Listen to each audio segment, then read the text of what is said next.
友们，大家好！今日本市钢厂的厨师错把亚硝酸盐当成食盐使用，导致236名工人在吃过午饭之后中毒送医。现在所有的工人已经得到了及时的救治，相信很快就能好转。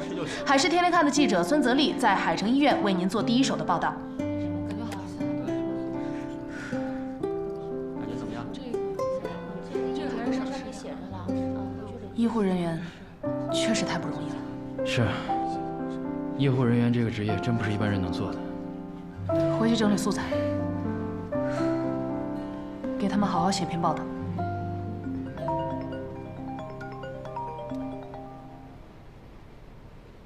华姐，听说你把仓库里的美兰都搬去给海城了啊？然后呢？然后，哦，他们都滴了美兰，就好转了。谁问你这个了？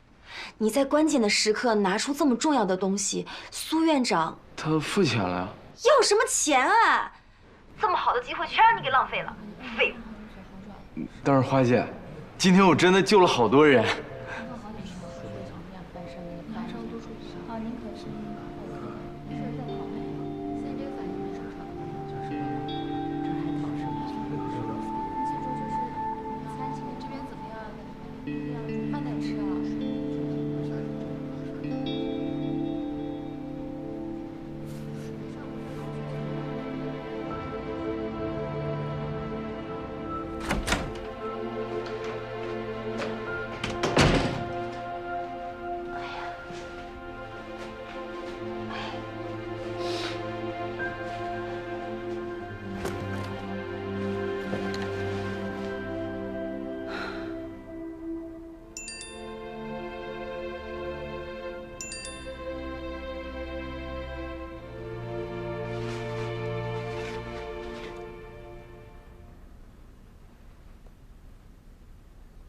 看到了新闻报道，恭喜你，阿离，你做的比我好太多了。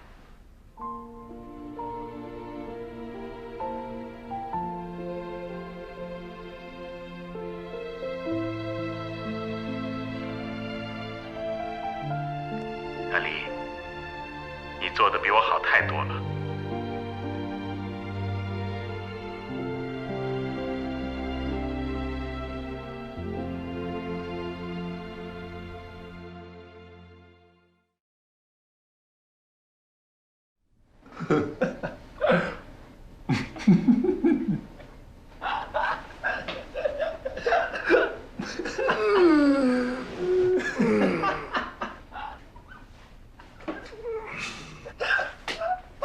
笑什么呢？这么大声！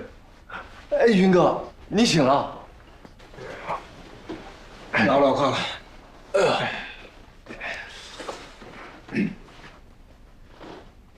当时这么乱啊？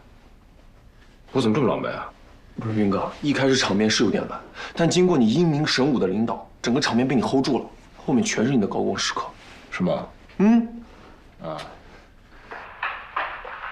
我现在有个新的想法，你想不就真？我这2步跑得跟狗似的，你管叫高光啊？哎，多可爱呀！后面真的是高光，后面咔咔咔咔一顿穿刺，多拍来了，贼帅啊！你看，帅吧？嗯，你看，你看。哎呦，请问苏医生，你这次抢救有什么心得？苏医生，哎呦，晕了，你看。哎，云哥，哎，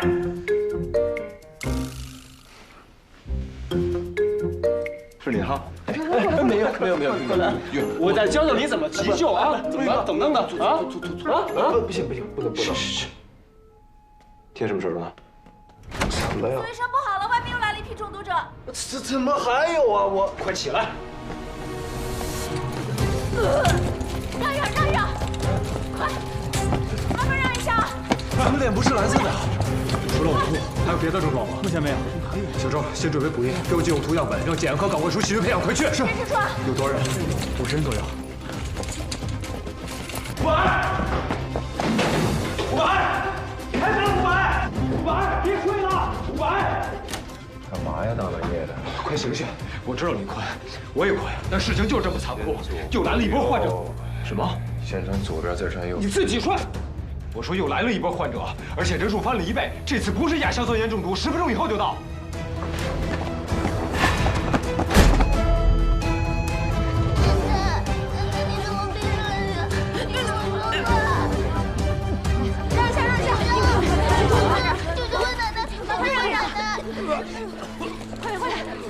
你怎么样？坚持一下啊！能听到吗？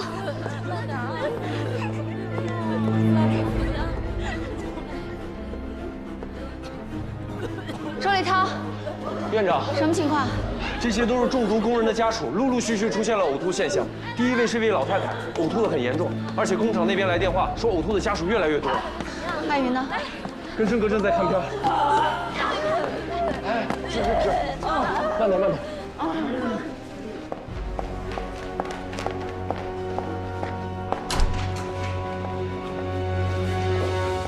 现在什么情况？村长，跟亚硝酸盐有关系吗？那些呕吐患者皮肤没有蓝灰色的反应，而且他们都住在家属楼，大部分自己做饭，所以吃的食物跟工人们也不一样。检查结果呢？从血液检查到呼吸道检查，再到消化道检查，没有任何异常。别的医院怎么说？其他医院也在寻找病因。听说这件事情已经惊动到上面了。会不会是什么新型病毒大爆发了？那我们在场的所有人不都有危险了？所以花姐，要不要考虑全面紧急动员，成立重大疫情指挥中心？老太太胸片出来了，不是呼吸道，也不是肠胃道，会不会是细菌病毒感染呢？不会，片子没问题。看那老太太吐的，已经都快虚脱了。刚接到通知，大概又有100多名工人家属出现类似情况。接触的医护人员怎么样？暂时没什么异常，我先去了啊。没事吧？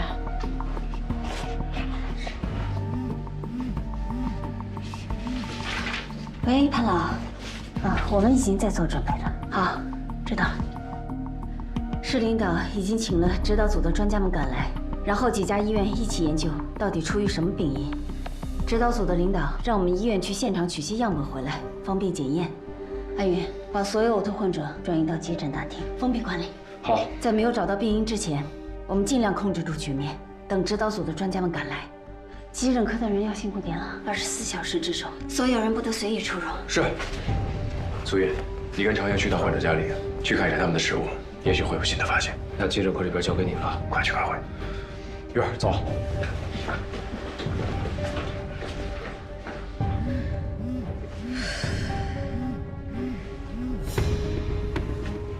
喂，阿离，我听潘老说具体事件又严重了。正在查找原因呢，别忘了5天后回来复诊啊。我记得呢，那么5天后见。5天后见。哎呀，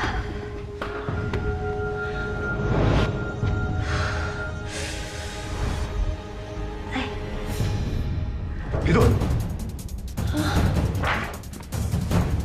苏院长，你现在千万别动，准备拼车送抢救室。抢救？送抢救室干什么？我怀疑你突发心梗。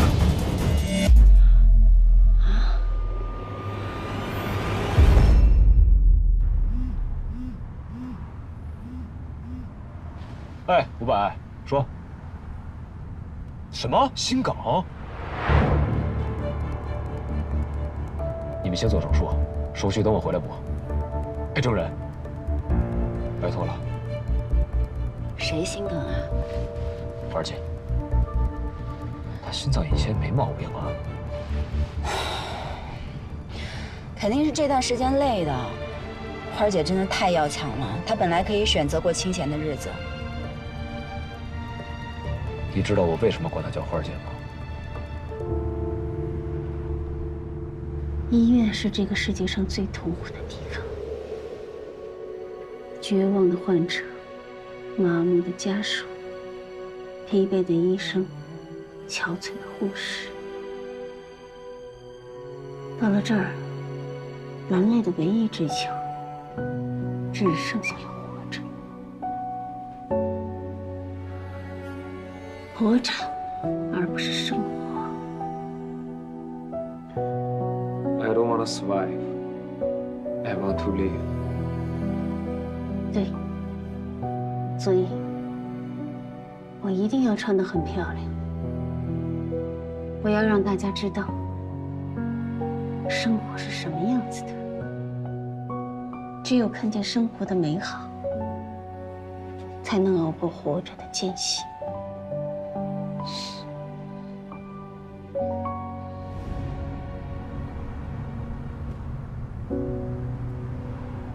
放心吧，他会没事的。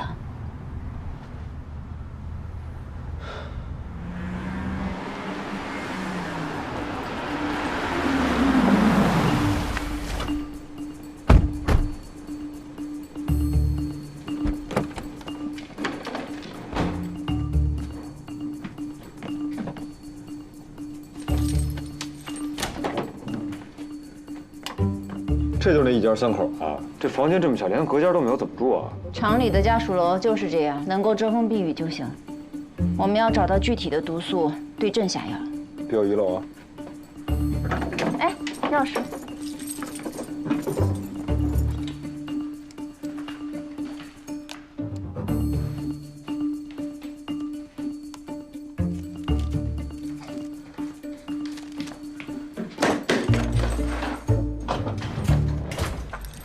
发现了吗？没有，取了些样本。你呢？没有。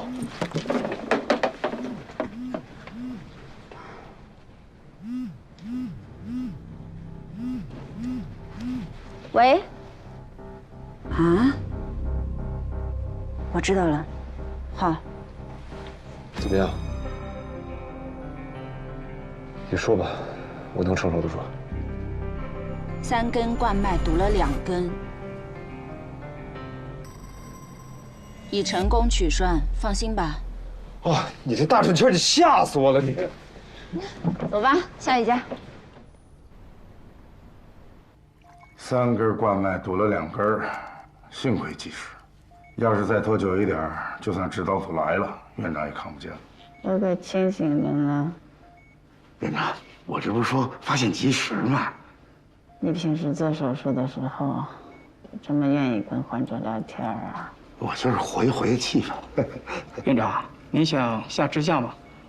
别下支架，现在真的舒服多了。什么时候能起来啊？院长，轻伤不下火线，可使不得呀。外面那么多人等着转移，我却躺在这儿，还耽误你们呢，接受不了。院长，你不下支架的话，一会儿送你回病房吧。啊？还要住院啊？您不希望第3根也堵上吧？别去。外面要是有什么情况，第一时间告诉我，听见没有？白先生，听到。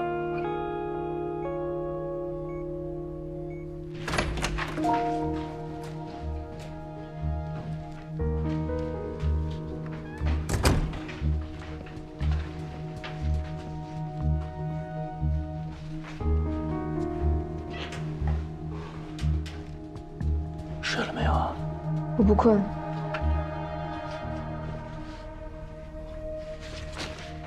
你睡了吗？我也不困。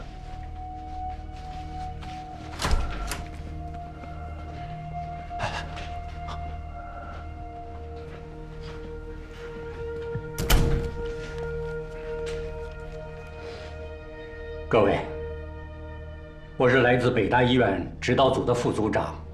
孔于民，这次专程来海市，负责这次群体性的中毒事件。接下来，请大家依次发言，谈谈你们的看法，集思广益，尽快查明事件真相。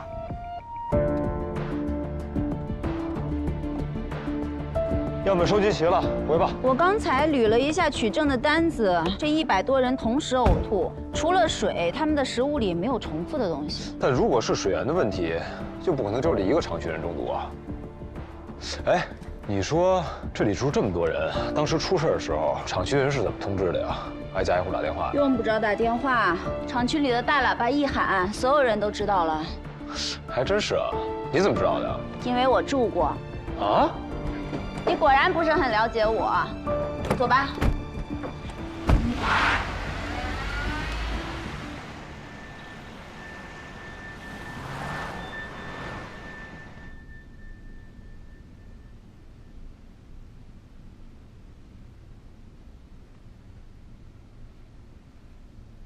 综上所述啊，大家一致认为是食物中毒。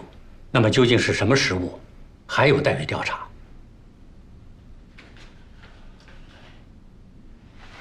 这人去哪儿了？怎么还不来？不知道。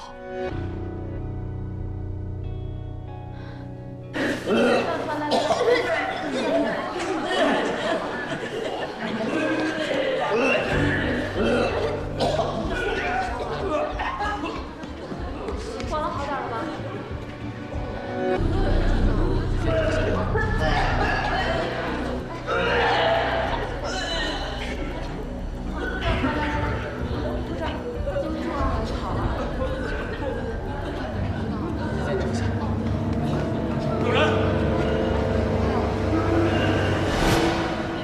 怎么样？有何发现？带回了一些食材，让常员送到疾控中心去检验了。我听说指导组的人都提前到了，他们讨论怎么样？我没去听。不愧是你，我这边没有别的发现，接下来怎么办？那么，我们只能用最后一招了。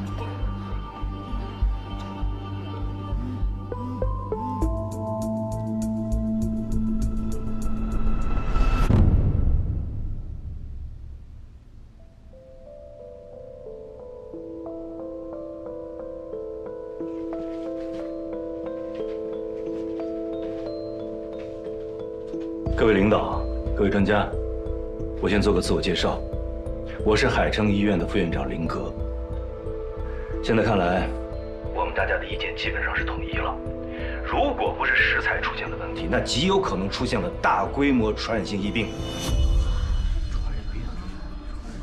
诸位，我们凡事都要往最坏处打算，为了避免发生大规模疫情的可能，我们海城医院将率领全体医护人员就在本院的急诊大厅进行相应的隔离诊治。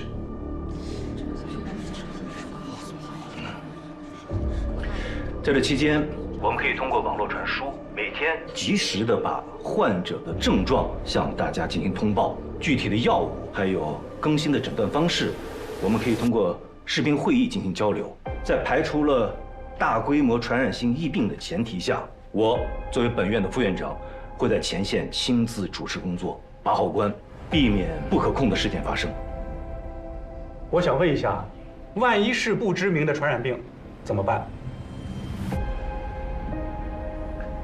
防护装备我们已经准备完毕。到目前为止，本院已经接收了52名呕吐患者。海城医院作为本次疫情的隔离区，我们会力争就将疫情锁死在本院。请上级领导批准。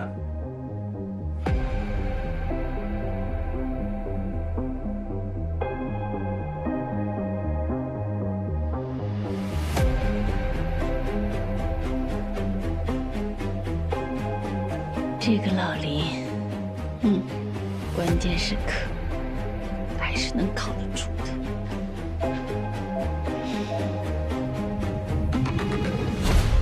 各位觉得呢？我觉得林副院长的想法很好，但是事情可能还没发展到这一步吧。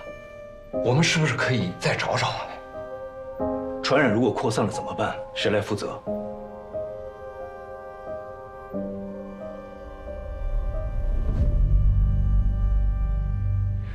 这样吧，如果没有异议，在危险解除之前，本指导组就驻扎在海城，与海城共同战斗。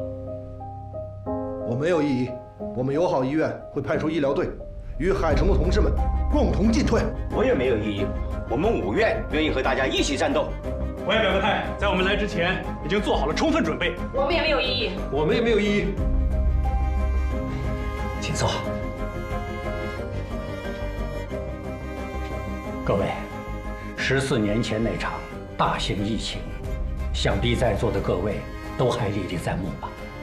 不可以掉以轻心的，做最坏的打算，打最苦的仗，没有问题吧？没问题。好啊，散会。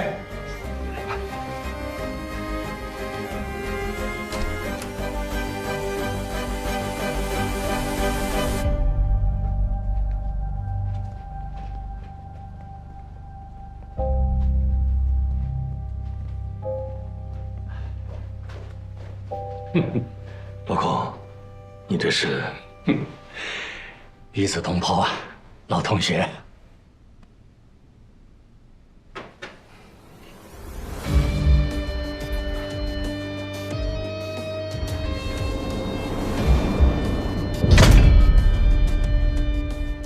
杜绝新闻采访，一切以外面的安定为重。那个孙德利已经报道了，说是去打个招呼，就此为止。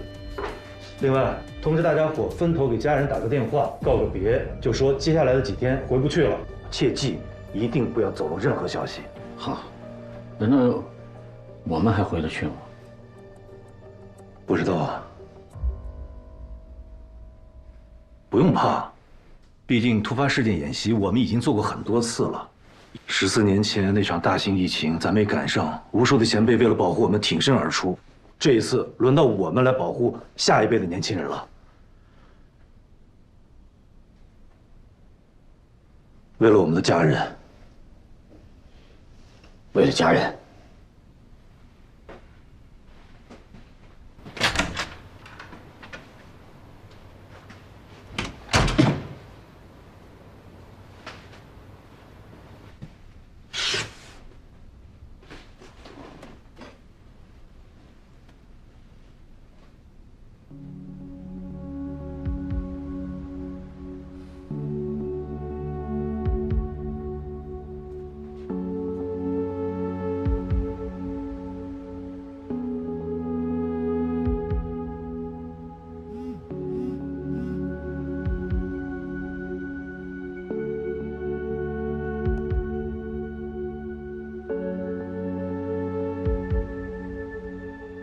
有个疑难杂症，要跟女儿联手一起探讨病情。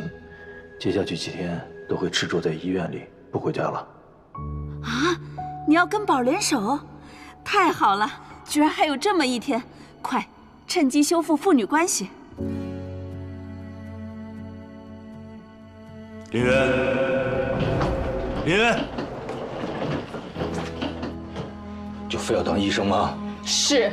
很苦的。什么工作不苦？不光苦，还很危险。什么工作不危险呢？就是因为爸爸是医生，所以我不希望你再走这条路。那你辞职，你不当医生我就相信你。你都做不到，你为什么要我放弃啊？这不公平啊！我很怕。你怕什么？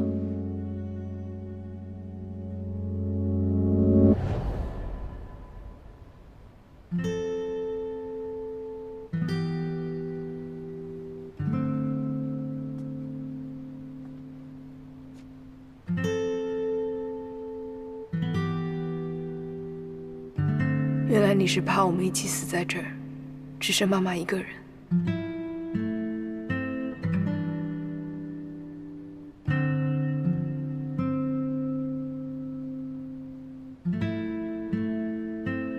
喂，宝，是你吗？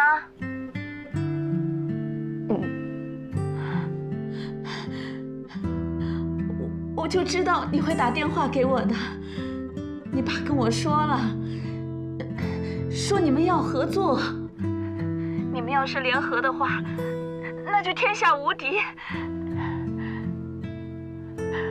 宝啊，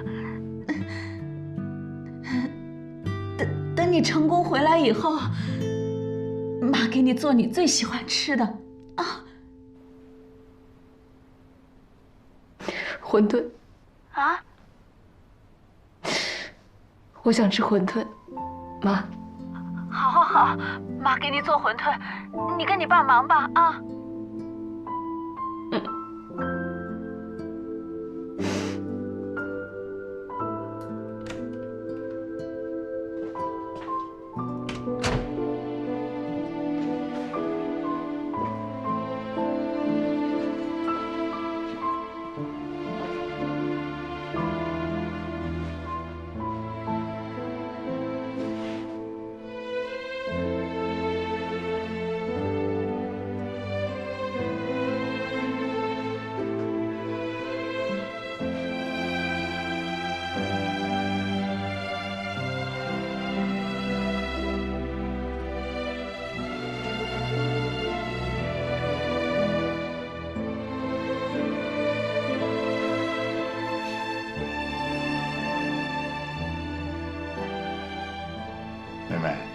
好好学习啊，准备期末考试。等爸爸回去，给你一个大大的礼物。好，那爸爸吃饭了，妈不跟你说了，拜拜。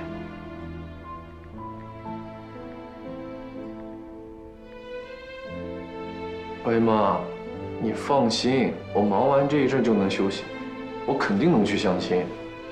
你好好照顾自己。哎，放心吧，我们医院可多小女孩喜欢我了。好了，那我挂了。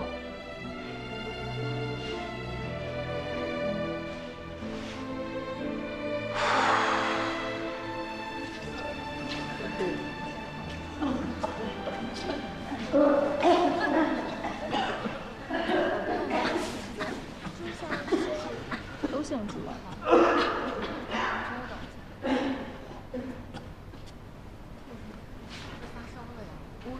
别急啊。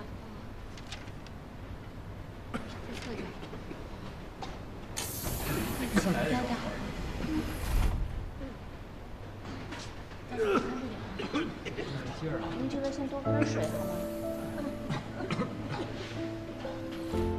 对不起啊，让你来帮忙，结果……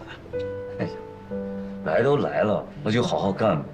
万一我要出点啥事，还要你们来救我，我总不能回去祸害我老娘吧？哎，你干得不错啊。嗯。哎，那我下个月的补助款，你放心，肯定没问题的。我突然有一个想法，就是你们这些爱学习的呀，选择啥不行，非要选择一个医生，吃不好，睡不好，熬夜加班，还有被传染的风险。而且呢，还要遇到你这么难缠的患者家属。其实，活着就是一件很不容易的事情。我们呢，为了让更多的人能够好好活着，而在努力着。你不也是吗？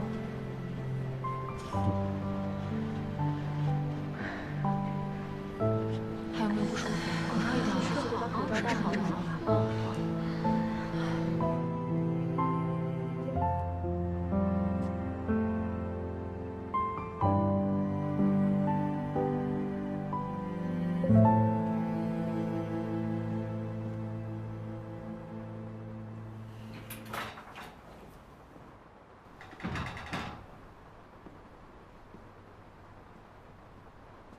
郑人，你不该出来，回去养病吧。你有没有什么话要对我说呀？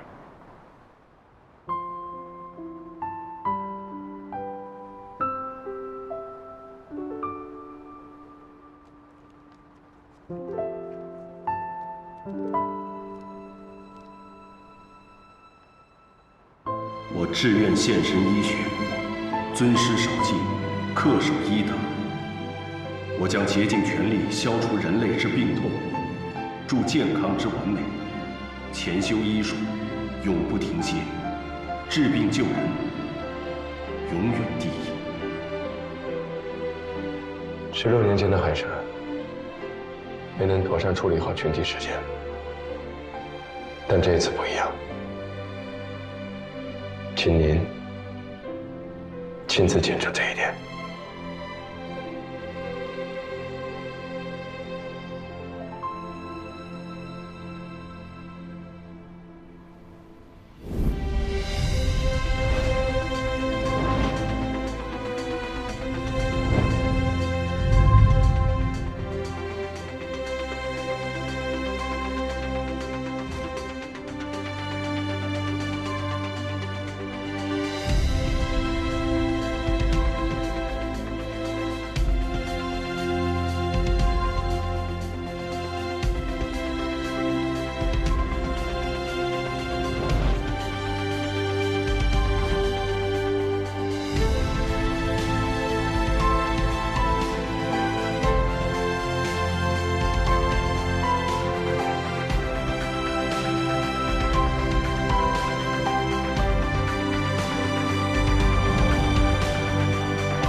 这份没问题。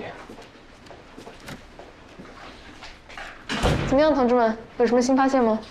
什么问题都没有，但有恶心呕吐，我认为很可能是癔症。癔症？你们讨论一整天，就这结果？不然呢？你有什么高见？反正不可能是癔症。为什么不可能？癔症是由精神因素、生活事件、内心冲突、暗示或自我暗示作用于疫病个体引起的精神障碍。哼，学霸就是学霸，知识点背的可真溜。但注意，那是一个人，2、3个人同时发作都没有，更别说上百人一起发作了。当然有。群体性癔症。什么？1518年夏天爆发于斯特拉斯堡，突然开始的一场跳舞瘟疫，你有印象吗？没有。一个妇女在大街上开始跳舞，连续跳了4天以后，参与跳舞的人高达了34个人。1个月之内，整个城市已经有400多人开始在欢乐摇摆，整个城市被堵得水泄不通。你们听起来太假了。一点都不假。群体性癔症多发于学校、工厂这些纪律严明、环境压力大的地方。《阿甘正传》看过吗？看过。有很多人跟着阿甘一起跑步，你不觉得奇怪吗？但人家那是文艺表达。我不这么认为。某些时候，强大的心理暗示和某些因素的影响，会出现一些诡异的情况。比如说，一部动画片。你也看动画片？动画片？1997年12月16日18点30分，大量观众正在收看当时的热播动画片。那部动画片的第38集《电脑战士3D 龙》。他不但记得叫什么名字和第几集，还居然知道几月几号7点几分播的是什么。大约在18点50分的时候，屏幕上出现了大量高亮、闪烁的特效画面，随后便陆续有孩子出现症状，从呼吸急促、恶心到痉挛，到出现幻觉等。半个小时之内，就有超过600名青少年被送往医院救治。当时这些孩子被诊断为光敏感性癫痫症，病因就是动画中的光影效果。没错，这是一种叫做 Puck 的动画制作手法。简单来说，就是让不同颜色的光线重复交替出现，制造情节紧张感，像这样。虽然还是无法解释第一批孩子是如何被影响的，毕竟大家都是在家独自观影。但是目前的研究人倾向于认为，这是一场大规模的群体性癔症。哇，听你们在这高谈阔论的，我感觉我7年医科都白念了。月姐，你能听懂吗？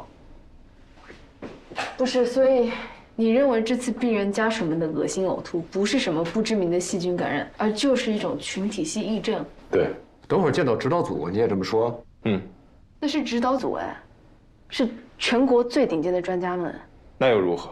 都是医生，都是为了看病。我认为是群体性癔症，不服来辩。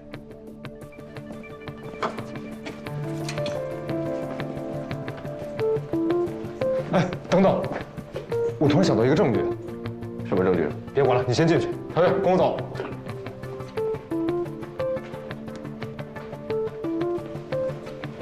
目前呢，已经排除食物中毒，那么只剩下传染性疫病。截止到目前，仍然没有查出什么病毒。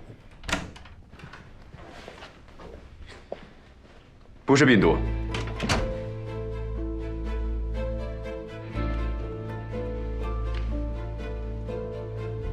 群体性癔症。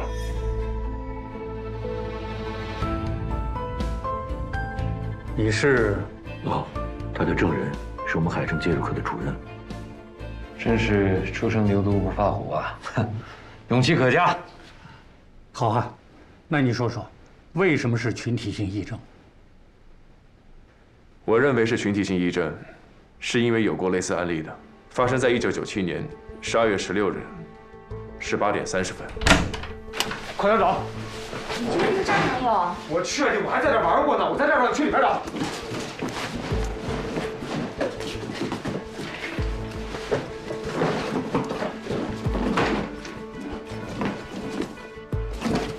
群体性癔症是一个迄今为止没有合理解释的疾病。研究该现象的人，医生、人文学家、社会学家都没能明确地表现群体性癔症具有传染性的可能。但是这并不意味着群体性癔症都是患者幻想出来的，更不是装病，也不意味着这群体性癔症不存在。是啊，根据现代神经影像技术，癔症患者的大脑的确存在着异常活动，这与那些故意装病的患者是不同的。在整个20世纪中，这种情况一般都发生在纪律严明的团队，病人们会出现恶心、头晕、头痛等运动性病症，跟这次工厂的亲属们情况非常的类似。我的话说完了。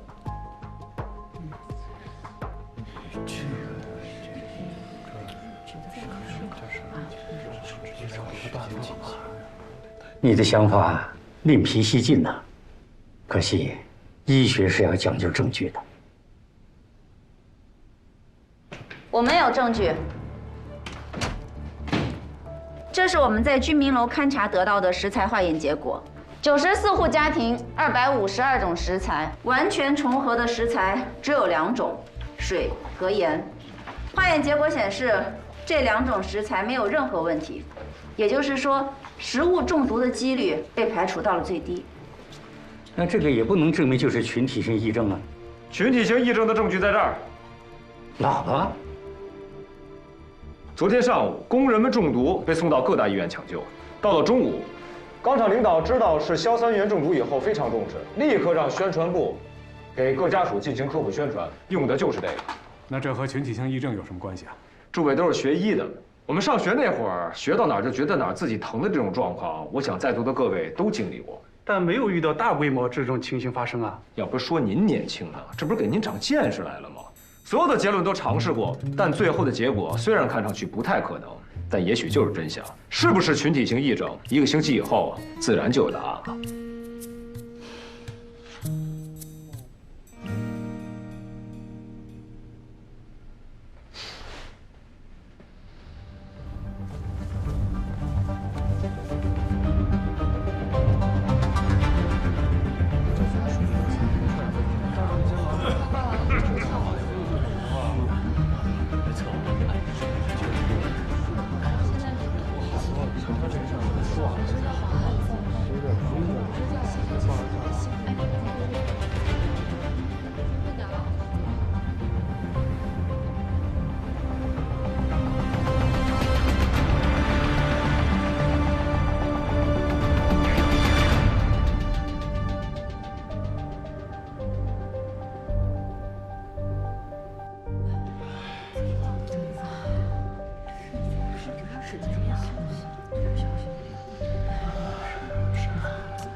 到底怎么样？快说，别卖关子。103人隔离7天，没有再出现新的症状。新的验血结果也出来了，没有任何问题。根据防疫要求，我代表指导组宣布全体出院。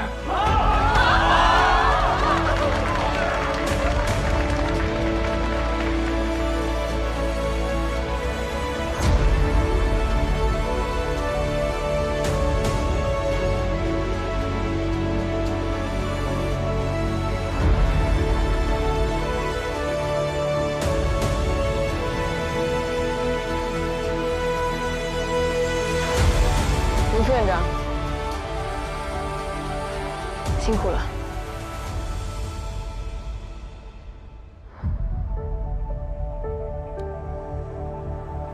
你也辛苦了，林博士。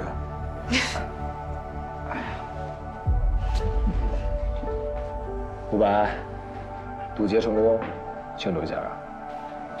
没时间，积压了很多手术。